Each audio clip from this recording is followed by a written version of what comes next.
गीना को समझ नहीं आ रही थी कि वो अरशद से बात करे, नगीना का भरम भी रह जाए और बात अरशद तक भी पहुंच जाए। ये काम थोड़ा मुश्किल ज़रूर मगर नामुमकिन नहीं था। नगीना को अरशद से इश्क हो चुका था और वो अपनी ज़ुबान से इजहार नहीं कर सकती थी, क्योंकि अल्लाह ने औरत को शर्म व हया का मुजस्समा बनाकर धरती पर भेजा है। औरत में अल्लाह पाक ने बहुत से खूबियों से नवाजा और उसमें एक खूबी ये भी है, मगर हमारा मुआशरा औरत को बहुत से काम भी करने पर मजबूर कर देता है। अब नगीना अरशद से बात भी करना चाहती थी। अरशद, मुझे आपसे एक बात करनी है। गाड़ी में बैठी नगीना ने अरशद से बात करना शुरू की। वो रात मामा बाबा आए थे और मेरी शादी की बात कर रहे थे। आप क्या तोहफा देंगे मुझे मेरी शादी पर? अरशद भी बात समझ रहा था कि नगीना क्या कहना चाहती है। अरशद को शरारत सूझी। हाँ, मैं तुम्हें अच्छा से तोहफा दूंगा, अपनी शादी का कार्ड मुझे लाजमी पहुंचा देना। अरशद, मैं क्या कहना चाहती हूँ और आप मजाक कर रही हैं? अरे बाबा, मैं उम्मी से बात कर ली है, कल तुम मेरे साथ मेरे घर चलना, फिर मैं रिश्ता लेने अपनी वालिदा को भेज दूंगा। अच्छा ठीक है, तुम कल ऑफिस से छुट्टी के बाद मेरे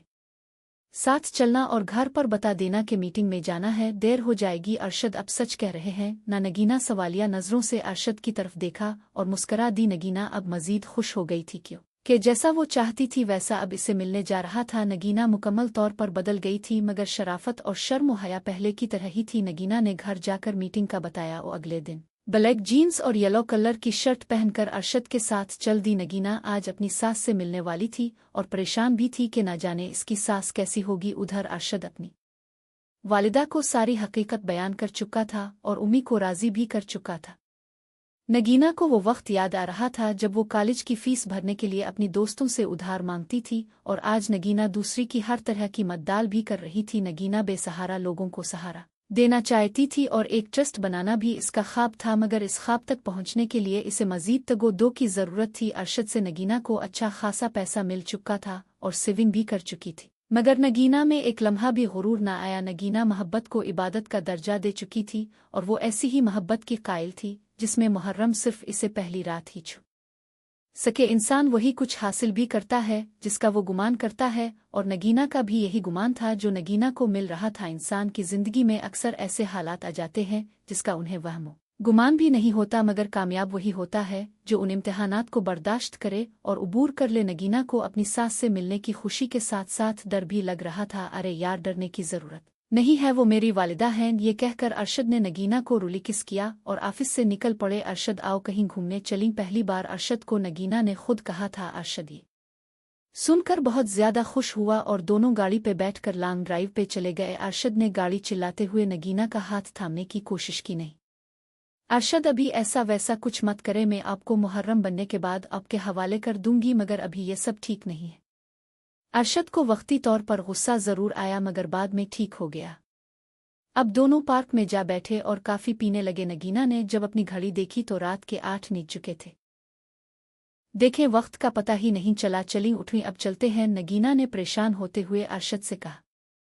अच्छा बाबा, चलू, मामा भी इंतजार कर रही होंगी। नगीना ने आज अरशद से बहुत सारी बातें की और दिल खोल दिया और सब कुछ अरशद को बता दिया। मर्द को जब लड़की की हकीकत का पता लग जाए तो मर्द के लिए औरत की इज्जत कम हो जाती है। कहते हैं कि मोहब्बत इंसान को अंधा बहरा कर देती है। जो ना भी बताने वाली बातें हों मोहब्बत में, वो भी बता दी कर खुद को कैद कर लिया जाता है। मर्द की फितरत है कि मर्द इस औरत के ज्यादा करीब जाता है जिसको वो हासिल ना कर पा रहा हो। अरशद, कितना सफर रह गया है? गाड़ी में बैठी नगीना ने अरशद से पूछा। बस आधा घंटा मजीद, तुम देख रही हो ट्रैफिक कितनी जाम है। अरशद, ये फुटपाथ पे सोने वाले बच्चों का कोई नहीं होता किया जो उन्हें छत अता कर दी। नगीना जो बाहर फुटपाथ पे सोए हुए लोगों और बच्चों को देख रही थी, परेशानी के आलम में अरशद से पूछ रही थी। अरे मेरी जान छोड़ो, तुम क्या बातें लेकर बैठ गई हो? हमें खुदाल से गरज होनी चाहिए। लो बस, इससे अगली गिल्ली में मेरा मतलब हमारा घर है। अरशद ने गाड़ी का रहरून बजाया और अंदर से चौकीदार ने दरवाज़ा खोल दिया। अरशद, लो घर आ गया है। रशीद मैडम के लिए गाड़ी का दरवाजे खोलो। रशीद बहुत अदब से नगीना को सलाम करने के बाद दरवाज़ा खोलता है। नगीना जब अपने पाँव ज़मीन पर रखती है और नज़र उठाकर इधर अलिफादेर का जायज़ा लेने शरवरा करती है, नगीना की आंखें खिली की खिली रह जाती हैं। इतना शानदार मह इसने दिल में कहा और आहिस्ता आहिस्ता अंदर कदम कदम बढ़ाने लगी। एक मैन दरवाज़ा जो कि खास लकड़ी का बना हुआ था।